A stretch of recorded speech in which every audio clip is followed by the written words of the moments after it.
дар кӯдакӣ падару мара бисёр ҷанг мекард ва ман фикр мекардам ки модоме ки падару мара о қадар нағз бинад, чӣ ба падару мара о қадар ҷанг мекунам? чӣ ба ақаллан намега ки фарзандҷон ман тара нағз мебинам ё ки ягон гапҳои нағз намегам.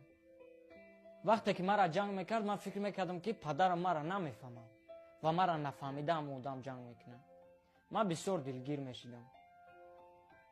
ҳоз боша ба 21 дар омадам дар ғарибииму ба як насиҳати падарам зорам.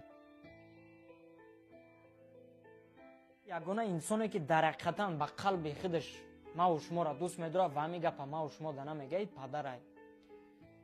ягона инсоне ки ҳамеша дар фикри маву шумои падарай, дар фикри ҳозира, оянда, дар фикри ӯ дунёи маву шумо ҳам аст, барои ки насиҳат мекунад ки мо роҳи бад да наравем, бомонро шукрӣ мекунем ай падармо.